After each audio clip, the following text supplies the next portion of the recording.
Assalomu alaykum kuzatuvchilarim, Yigitali ishqibozlari.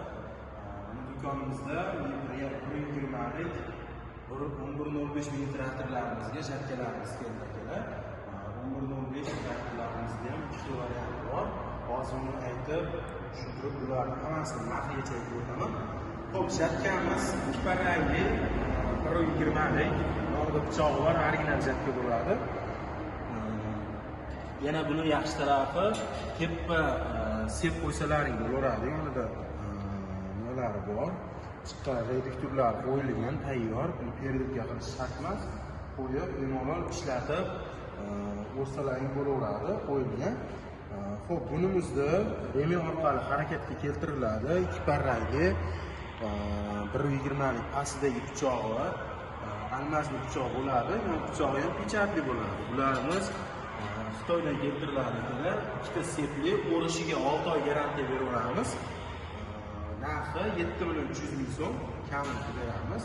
Endi bunimiz 11.05 ga qanday holatda tushadi?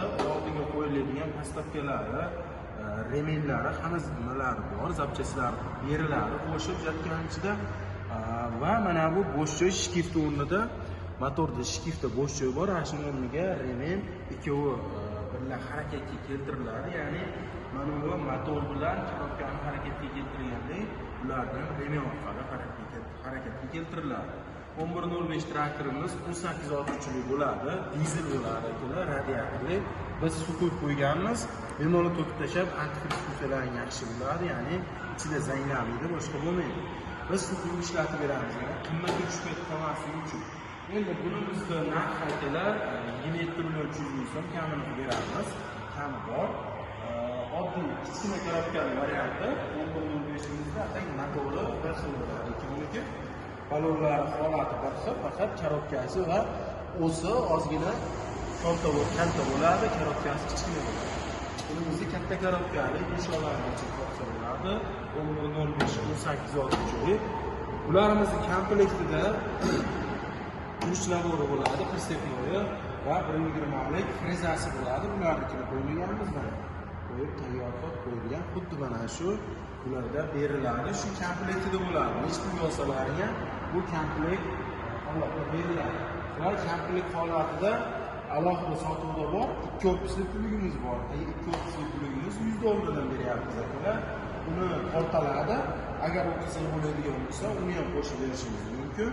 Ustiga $100, $120 pul qo'shiladi. Shuni hisobiga bu pullarimiz alohida kelgan. Bunimiz qanday harakatga keltiradi? Frezamiz mana bu chek orqali o'ng tarafga va chap tarafga siljitish orqali harakatga keltiriladi. Ya'ni oldinga yurganda freza oldinga aylanadi, zadniga yurganda orqaga qarab aylanadi. Shu hisobiga orqaga mana chala qolgan yerlarda orqa chalama haydab ketsalarning bo'ladi. Bunimizda reduktorning ichida sepi bo'ladi.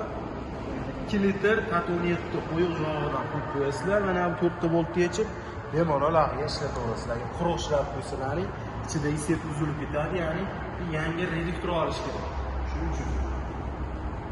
Endi bularimizni bemalol balonlarni 70 gacha, 90 gacha agatga bemalol periodga qilingan tushaveradi. Narigini ozgina periodga qilib, to'kirda qo'shtirish kerak. Shuni hisobiga u bunday arzon. Mana shular 11.05 va videomiz shu. Xudo xolasa yangi kelgan narsalarimizni sekin-sekin video obzor qilishda davom etyapmiz. Videolarimizni kuzatib oling.